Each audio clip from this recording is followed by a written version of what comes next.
morning, everyone. Before I call the meeting to order, let me just call on Councilman Brooks for some special introduction. Good morning, Mayor. Thank you very much. Good morning, council members and members of our audience. I'd like to introduce a group of young ladies who are here with us this morning as part of what I call my city government awareness workshop for youth. And they are the Emerging Young Leaders, a group that is sponsored by Gamma Alpha Omega chapter of Alpha Kappa Alpha sorority. These young ladies are in grades 6 through 8, and they are learning to develop lifelong leadership skills, learning and participating in local government, doing activities that enhance their character development, as well as learning to make smart choices. And they volunteered here in the community in several of the activities that I have. Many have participated in my Do the Right Thing youth violence prevention program. So if those young ladies would just stand very quickly where we can recognize them. These are emerging young leaders.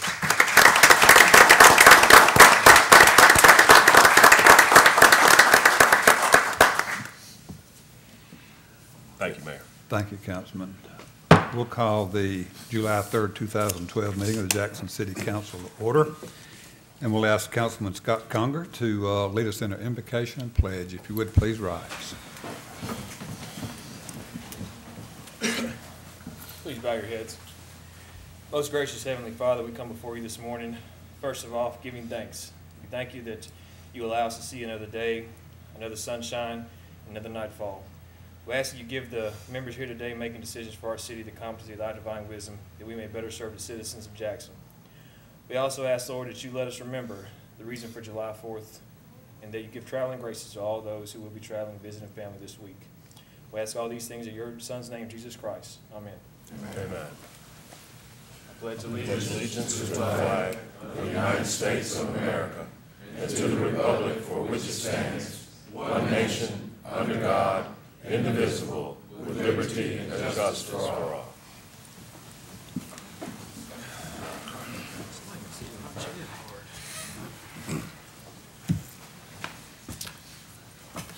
I think you can show in the roll call that all council members are present.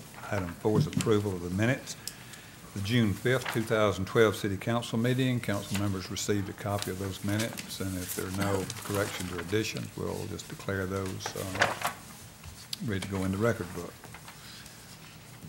Let me indicate to the general public that this is the time where we indicate the invitation of public comment. If there's anyone present who would like to make comment under new business, if you would let it be known at that time, I'll be happy to call on you and ask you to come up. We have no proclamations on item 7, first reading. It's consideration of ordinance to amend the text of the official zoning ordinance of the City of Jackson, Tennessee, Article 5, Specific District Regulations, Section 20. Office District B, uses permitted by adding a medical fitness and rehabilitation center as a permitted use submitted by Dr. Shannon Bond. Stan? Mayor, at the last meeting, the council decided to table this for a month to give a chance for Dr. Bone to kind of work with the council on looking at alternatives to his current plans. And I believe that they have had some discussions. I don't know exactly where that stands in terms of resolution, but Dr. Bone is here today, and I'll let him address the council if you'd like. Okay, what's the pleasure of the council? Okay, is there a motion? Is there any comments from council? Is there a motion for? I'll make a motion for approval. Okay, we have a motion for approval. The ordinance on first reading. Is there a second? I'm going to take a motion and a second to get to the public hearing. I hear no second. So for lack of a second, the motion dies.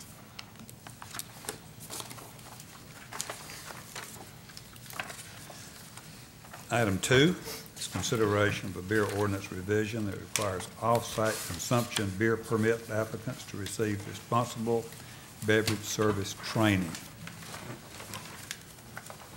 This is an ordinance on first reading.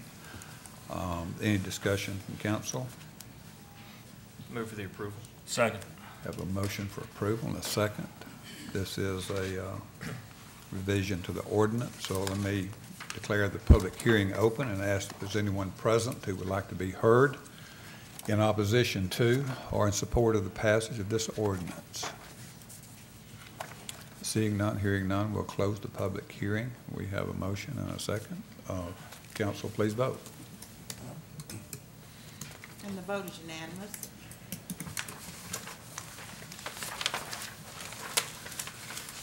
Under second readings, item 8, consideration of the ordinance to close and abandon a section of Cumberland Street running between East Main Street and East Lafayette Street, submitted by Jackson Downtown Development Corporation. Council has passed this on first reading. Is there a motion for approval? So moved. Second. Have a motion and a second. Discussion from council. Council, please vote. And the motion passes 8-1. Item 9 is new business, election of a vice mayor for a one-year term. Are there any nominations in council? Mayor, Yes. first off, I want to explain to the council how much I appreciate my opportunity to serve as vice mayor this past year. And for those that did help me out after I had an accident at work, and this just shows a teamwork that we do work together, and I appreciate every one of you. This is a city that I was born and reared in, and I love Jackson, Tennessee. I've raised my children here, and I have 8 grandchildren that are being reared here. So to have the opportunity to serve in this capacity, it certainly was an honor and my honor and pleasure to do so. Today, I'd like to place a nomination for the next vice mayor year term, Charles Ron. Second. Move that the nominations be closed. Okay, we have a motion, nominations be closed. All in favor, signify by voting yes. And the motion passes with 8 in favor and 1 abstaining. Okay. Congratulations, Councilman Ron. Thank you, sir.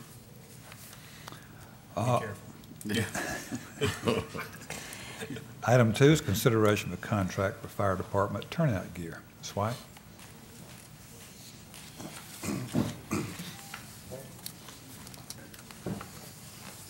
We received 9 bids on the turnout gear for the fire department. And these are outfits that they wear when they go in to fight the fires. And the fire department and the purchasing departments recommend NAFCO with a low bid of $59,445. Any questions as to bid of this contract from council? If not, is there, yes? Okay. So moved. We have a motion and a second. Discussion? Hearing none, council, please vote. And the motion passes with 8 in favor and 1 abstaining. Okay, item 3 is consideration of a contract for coal mix based upon unit pricing. Bids were received, coal mix, we sent out 4. We put this invitation on internet and also in the Jackson Sun. We received 1 bid from Era Paving Company. The price is $82 per ton delivered and $75 per ton picked up. Move the approval. Second. Have a motion and a second for approval. Any discussion? Yes, sir, I just have one question. Any thoughts on why we didn't get more than 1 bid? It could vary that maybe one company has got more work than they can have. Some people just don't bid, you know. When I was telling Randy earlier that when I told you in Agenda Review Thursday that I had sent out 4 bids, we actually send some out to the African American Chamber of Commerce, and they forward those on to their vendors as well. So, Just curious, you as to know, one. that's an excellent question. I don't know. Okay, any other questions? If not, we have a motion and a second. Council, please vote. And the vote is unanimous. Item 4, under new business, consideration of a contract for boiler chiller maintenance. We received sealed bids on boiler chiller maintenance for all of our city buildings, and we received one bid. The price is $34,804. And we would recommend that you award this to Walker J. Walker as the only bid received. I move the approval. Second. Okay, we have a motion for approval and a second. Any discussion from council? Council, please vote. And the vote is unanimous. Item 5 under new business, consideration of a contract for audit services, professional services. So moved. Have a motion. Second. And a second. Discussion? Council, please vote. And the vote is unanimous. Item 6 is consideration of a contract for banking services, professional service. So Karen- moved. Second. We have a motion and a second. Discussion? Council, please vote. And the vote is unanimous. Item 7 is consideration of a contract for intersection cameras. We have with us today Tom Corley and Ron Adams with the police department, and I would like for you to come up, and also Aaron Rosenberg with Redflex. And Aaron, if you would come up to the podium. We also have Bob Cook with him, with Aaron. But we'd like to give you a brief overview of what has happened since 2005. We had a contract with ATS for intersection cameras and our mobile speed van. It was renewed in 2009 to June of 2012, so that contract has expired. And in January, the mayor asked me to negotiate a new contract without our mobile speed van. I did that. They came back, ATS came back and said that we would have to pay them $5,300 per month, which was a guaranteed fee. We felt that was a tad high, so we sent out RFPs for this project, and we received proposals from two companies, Redflex and ATS, American Traffic Systems. Through negotiations or talking about their pricings and things that they would do and would not do, ATS withdrew their proposal. Redflex decided they would stay in here with us. Their prices are very good. We will only have intersection cameras, and the ticket will be, or violation will be $50. The city will receive $18.75 up to 100 paid violations per month, and Redflex will receive $31.25. So this is layered in 3 tiers. From 101 to 200 paid violations, the city will receive $20.75, and Redflex will receive $29.25. Anything over 201 paid violations, the city will receive $30.75, and Redflex will receive $19.25. And I would like for our police officers to tell you a little bit about accident reconstruction, and Aaron to talk about his company and to let you know how he can help you. All right, can I use about 30 seconds and show you a couple of video clips of the stuff we're trying to stop? These are videos from actual crashes from Jackson intersections. Since we've had the old camera system.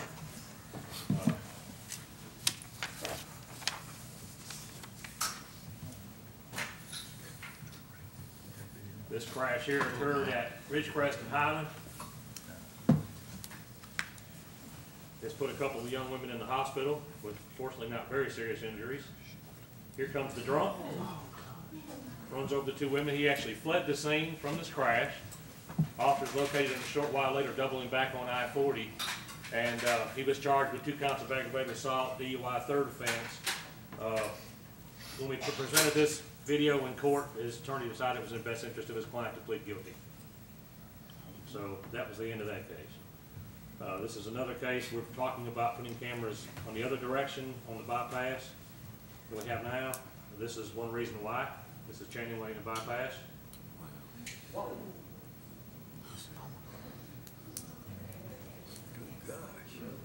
These are just two of many, many examples of why we think the red light camera systems are good for Jackson.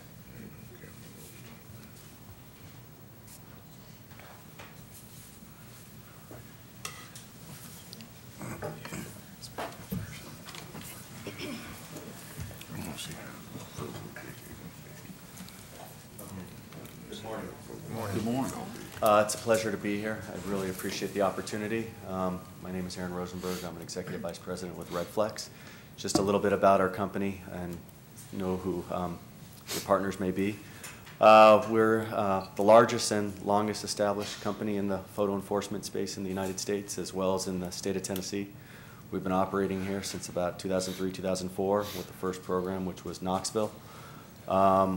We've been through a lot of the earlier challenges regarding constitutionality that went to the Court of Appeals and were proven to be legal and constitutional within the state. We support about a dozen programs now within the state of Tennessee. In addition, we support some of the largest programs in the United States. As I was talking to Ms. White earlier, our program, for example, in Chicago, which has over 384 systems operational, but the way they utilize it, and one of the things that the City of Jackson was interested in, is that our program is fully integrated with their Police Fusion Center, as well as their Office of Emergency Management and Communications, which is their 911 center, and allows them access to a lot of the video clips that you've seen, very similar to what you've seen here, and allows police to work very efficiently, certainly to pursue more dangerous and violent crimes and other types of crimes that are taking place out at those intersections. It will allow them that evidence and that capacity to view those in a real-time capacity and support their investigations and things along those lines. I've personally been in this industry for better than 10 years now, from the early days when we used to use 35mm cameras and all the way up to the advanced digital technology that we use now. So I'm here if you have any questions about the state or programs or technology or operation or anything under the sun. And again, it's a pleasure to be here, and thank you. Thank you for being here. Ron, you want to very quickly go over the intersections that we are proposing and if there are going to be any modifications to those intersections? We have cameras now at 4 intersections, so we only have the north and south lanes being monitored right now. 2 of those are on the bypass at Oilwell and the bypass, and one is at Channing Way and Union University in the bypass.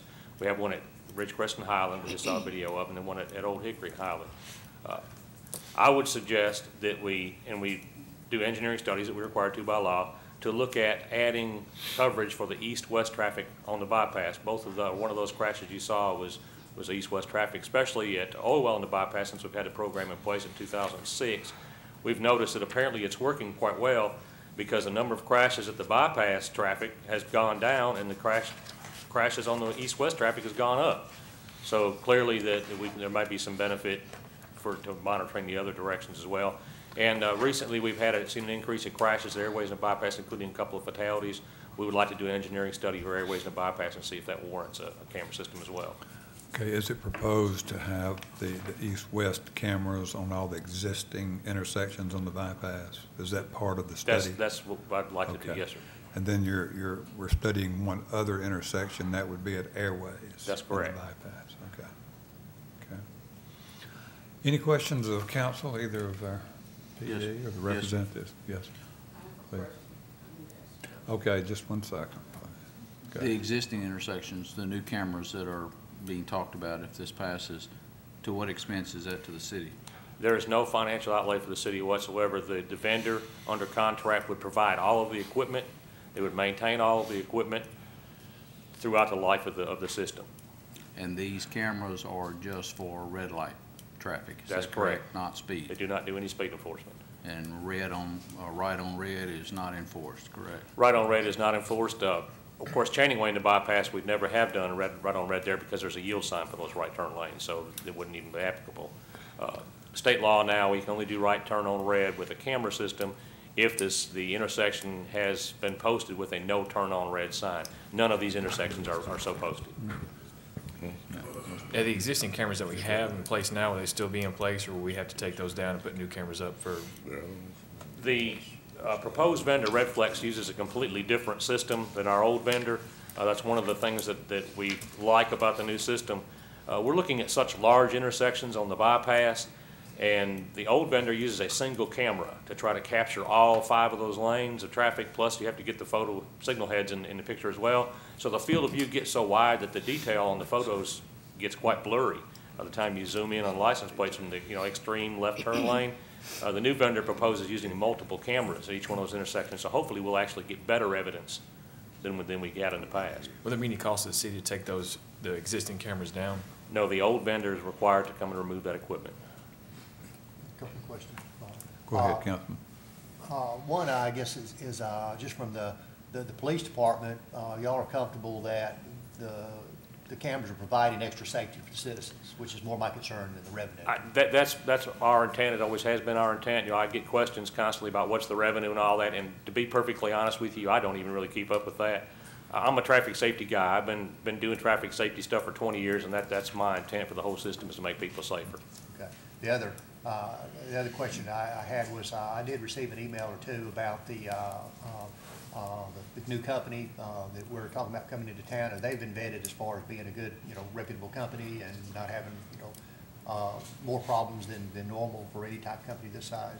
They've been in business a long time, and typically if you don't do a good job, you don't stay in business for a long time. I believe Captain Corley can address that directly. Yes, sir. I spoke with Clarksville, Tennessee, and their administrators of their system there. They also use the Redflex company. They've had no complaints. They've had it for several years. Wonderful service from them, and have actually used the technology that this company has to solve a homicide recently. So. And purchasing also checked their list of references, and they were wonderful references for this new company. Mayor, if I may. Sure, Councilman. This was initially presented to us as the best of both worlds, the revenue generating part as well as improved safety, but I think we all know that has become quite controversial. There are many cities who are now getting rid of their red light cameras. I think my question more so is to Scott and engineering. And Scott, are there some ways that intersections can be made safer through your department as an engineering mechanism rather than having a red light camera? At times there are geometric improvements that you can do to assist, but primarily the new law now requires the intersection to be studied, and we'll be assisted. That's what we'll be performing and making sure that there are not some additional things done along with the red light running camera at these intersections before these go in. Thank you. And part of the literature actually says that red light cameras increase the possibility of accidents. Captain, what's your response to that? Either. Lieutenant Adams may have more numbers on that than I do. We've not really seen, I think you've got some numbers that I provided you with Thursday at the thing. We've not seen any increase. We have seen a decrease in angle crashes, and that's the crashes that we're really concerned with. That's the ones that typically produce the very serious injuries, is the angle crashes.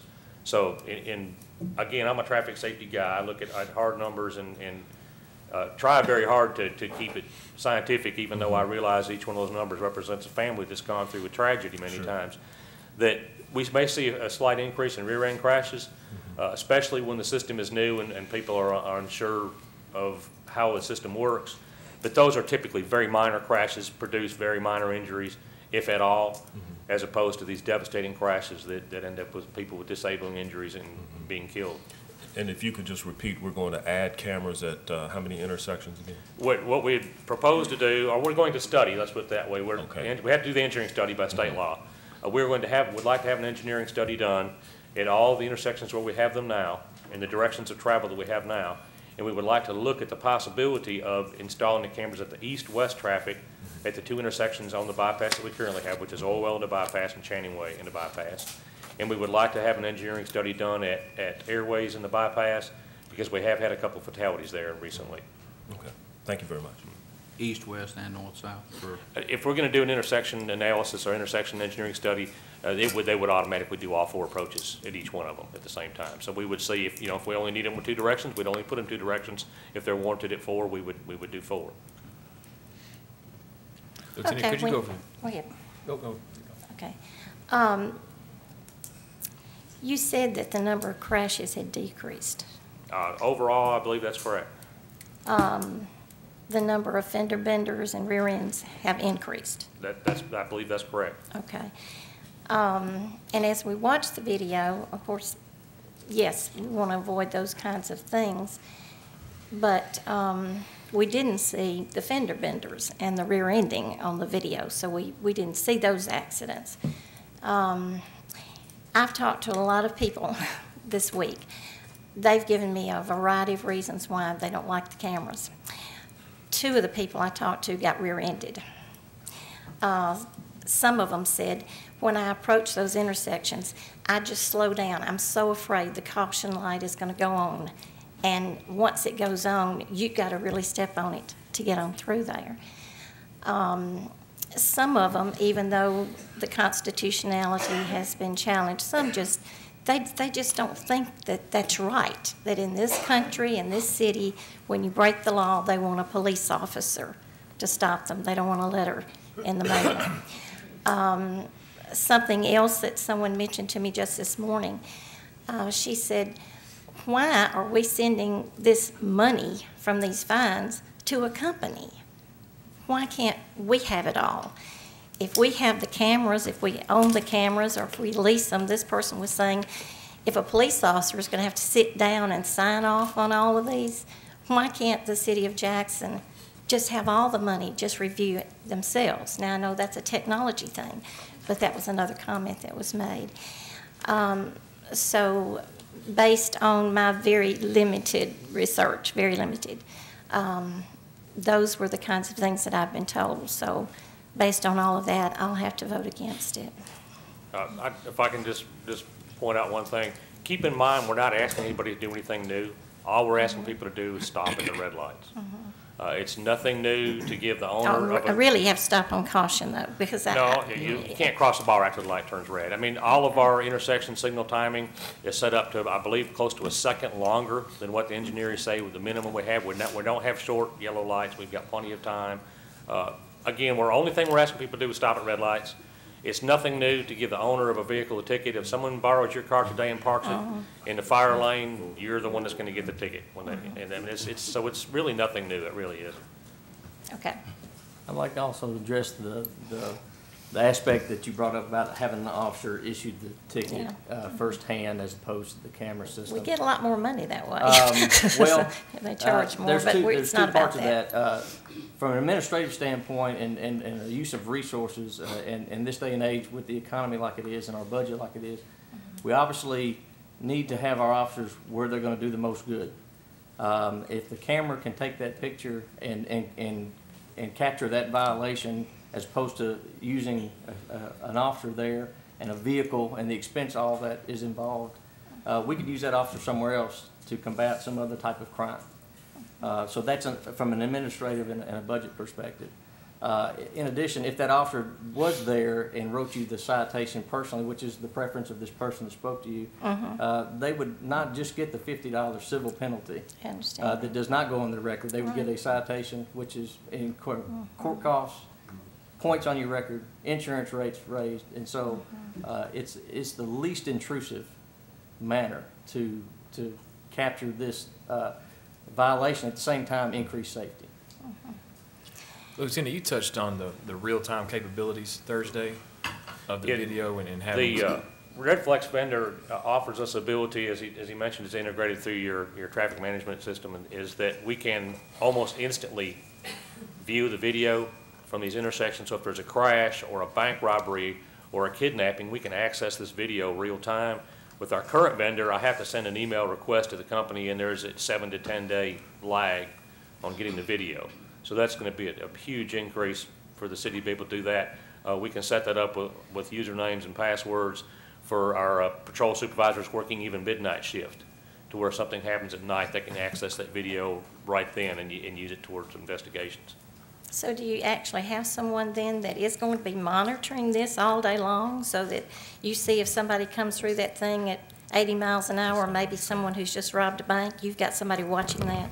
No, ma'am, we won't have someone sitting watching it. Right. It would be, if there is an incident, the supervisor can go and log into the system and check the video from a couple of minutes ago, rather than have to wait a week to 10 days to get it. And I believe the chief told us last month that one disadvantage of the cameras was the fact that he liked being able to stop those people that run those red lights if they're going excessively fast, because many times those are people who have a reason to be going fast, and many times they uncover drugs and that sort of thing when they're stopped.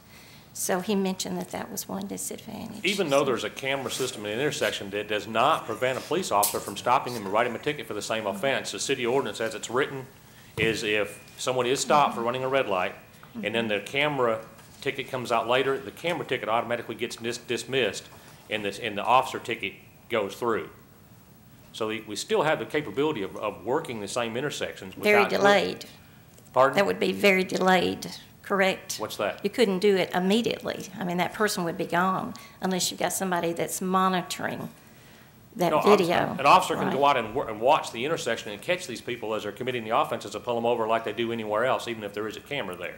But I thought that the purpose of the cameras was so they could be somewhere else where they could be better Right. used, We officers. still do traffic enforcement, though. We're not going to stop doing traffic enforcement with officers just because we have camera systems in So you effect. still have officers there even though we have cameras? We do. We have traffic division that works recs, works tickets all over the city. Seems like a waste there, okay, to have both. I don't know. Thank you very much, though. I appreciate all your answers there. I just have one other Sure, clarification. Councilman. With the exception of the engineering study, there is no cost to the city. That's correct. There's no cost to the city up front. Thank you. Okay, any other questions from council? We have one question. Any other questions from council before we vote on this contract? Okay, yes, ma'am. When it comes to the camera, for the police officer, especially in the downtown area, will that be one that's near the civic center? Because of the engineering part for the walkway, when you walk, and especially the person in a wheelchair, I want to talk to them, those who got problems. Or by the time you try to cross, and the interstate is going there, and you're trying to cross, but the time is out, or you're trying to get down there. Suppose it's one of those, people in handicapped people get hit. Will there be a camera to see whoever hit them? Because the time is so fast on those things when you cross, they're trying to get into the civic center. The downtown area, the time clicks so quick. By the time you try to get across the interstate, you know we have to cross the interstate to get in the civic center. And I just want to know if you need to have a camera there, if you want to put a camera. Especially there's too many handicapped people using wheelchairs in Jackson, especially there's two apartment complexes downtown, and there's a lot of people in those wheelchairs, and they riding downtown, and they trying to beat that time trying to get across the street. So I want to know, will there be a camera for just in case one of the people, one of the residents get hit? That's the only thing I want to know. Okay, there's not one projected at that particular intersection, Civic Center. Scott, we do have those timers, the counters that show the number of seconds. Are those flexible as far as?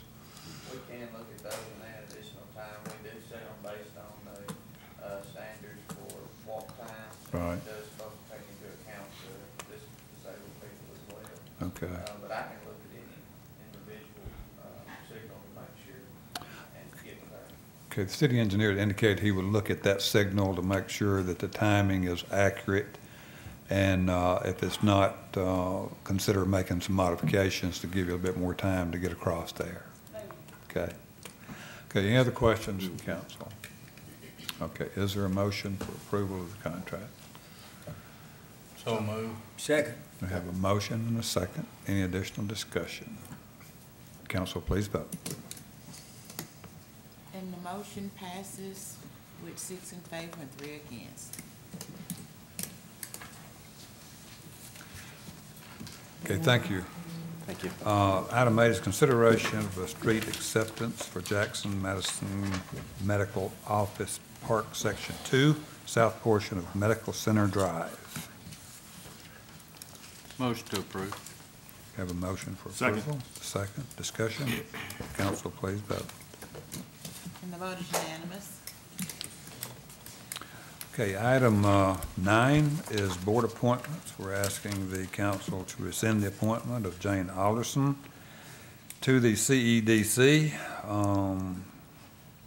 This appointment is to be made by Madison County, and in getting the lines crossed, we inadvertently appointed Ms. Alderson, so I'll ask the council to by motion, to rescind that appointment and leave that to Madison County. So moved. We have a motion to Second. rescind. Second. Discussion. Council, please vote. Vote is unanimous. Okay, the Keep Jackson Beautiful Board is proposed appointment of John E. Griffin Jr. Is there a So motion? moved. Second. Motion. Second. Discussion. Council, please vote. The vote is unanimous. Item 10 is budget amendments. Ms. Bell? We had just a few year-end budget amendments this year for some overruns that we had. The first one is the appropriation to IDB in the amount of $95,661, bringing this total budget to $246.61. Community Relations, $5,552.62, bringing the budget to $44,552.62. I'm sorry. I'm going too fast. Go ahead. Marketing line item is an amendment of $56,572.04, bringing the total budget to $211,572.04. Legal fees on delinquent taxes, an amendment of $80,595.77, bringing the total budget to $90,595.77. Lambeth, this was some legal expenses that we didn't budget for, $20,066.88, bringing the total budget to $1,973,609.63. And the IDB TIF expenses did not have a budget, asking for an amendment of $16,615. Total draw from fund balance will be $275,036.31. Ms. Bell, what are the TIF expenses? Basically, that was, we were reimbursed for that, so we just did a pass-through. The work that was done out in Pringles Park to make the officers' club available was done by a member of the board of the IDB. So as part of the TIF, that would have been a conflict of interest for the IDB to pay their own board members. So they gave the money to us, and then we paid the club. So it's a complete pass-through, nothing. Mr. Walker. I'm sorry, go ahead. Yeah, go ahead, Councilman. Karen, you mentioned that it wasn't budgeted last time. Will that be budgeted going forward? Okay. And those expenses were actually shown in revenue for last year, in the last fiscal year. We received that June 30 of 2011, so Okay. of course it didn't carry forward. So we received the revenue in one year and expense incurred in the next. Okay. The other question I had was on the community relations expense and the marketing expense. Those have been shown in the general fund as opposed to in Pringles Park somehow or another. I know I've talked to you and Al both about that, and I would still prefer to see that shown as a Pringle Park expense. It can be shown as marketing and community relations in Pringles Park, but I'd rather it be, we keep all of our Pringle Park expenses in Pringles Park if at all possible, and not in the general fund. Yes, you and I had a discussion on that, Randy. I made an appointment to talk with Jack, and then unfortunately, Jack Mathis, I wasn't available. It came up last year in the audit, and this is really my interpretation, so if anybody disagrees, it's in the 5 or 6 years that I've been here, we have a $11 million investment. Here's where I'm pointing to my answer, in Pringles Park. And what I have done is tried to charge all of the expenses such as utilities, field maintenance, replacement of lights, HVAC repair, et cetera, to the park, so that we can look back year to year and see, here we got a park that's 15 years old, here's what it's costing us, and it's increasing every year because obviously it's an older facility. Now, if that is not the way the council wants that interpreted, we can change that. But that kind of screws up our history. It would be like if you were in business and you owned a plant, you would like to know what that plant is costing you. Yeah. Then if you make concessions to somebody else, a third party, it seemingly to me should be in another area. Well, I don't mind it being in another area. I mean, that's why I'm saying we have a separate line item for that, where you can see that marketing is not a recurring expense. We don't have to do that every year, but still, if it's a Pringles Park expense, I'd like to see it shown in the Pringles Park line items, or. Well, we can rename what the mayor and I have talked about, because Pringles Park is unique. We subsidize all of our facilities. If you look at Civic Center, it's got a budget of $1 million and revenue of $350. So you have to look two places to say, oh, we're under by 600,000 or whatever. So we can do the same thing on Pringles Park, and whatever portion of marketing and community relations is related to the ball club, we can just have a line item. Yeah, I would have no problem with that. Yeah, that would be fine. I think that would be the simplest way, and I was going to discuss that with Jack Mathis. If, I guess, given that, should we wait about approving the budget change until you get a chance to make sure that's okay? We redo that, or do we want to? Well, that's going to be redone for the coming year. This is last year. This is This is FY12. FY12. So we need to go ahead with this and then make the change for FY13, in my opinion. All right. And I did want to comment just on two of the other expenses. Well, we've already talked about the $16,000 just being a pass-through, no cost to us. The same way on the legal fees, delinquent taxes. When we buy property at a tax sale, there's a year for the property owner to redeem it. And we're forced to buy it sometimes if nobody else bids on it. And during that year interim, it could accrue taxes. So in this case, Karen had Stacy Mays do a cleanup going back several years of these taxes that were still on our books. Now the properties are city properties, so they're not incurring taxes anymore, but in that interim year, they could have. So we really just turn around and pay ourselves. We pay Chancery, it comes right back to us as far as the clerk and master. So this item here of $80,000 and $16,000 are complete washes, but they have to be addressed because they're on here. But I will follow up with Jack Mathis, and I will get you an answer on the ball club expense. Okay. Thank you. Thank you, Mayor. Any other questions from council as to any of these budget amendments? Motion to approve. We have a motion to approve, and we're approving the amendments collectively. Second. And we have a second. Any discussion? Council, please vote. And the motion passes with 8 members in favor, 1 against. Thank you. Thank you, Karen. Now, item 11, final item, consideration of invoices over $10,000. So moved. Have a motion. Is there a second? Second. Discussion. Council, please vote. And the motion passes with 7 members in favor and 2 abstaining. There being no further business, meeting is adjourned.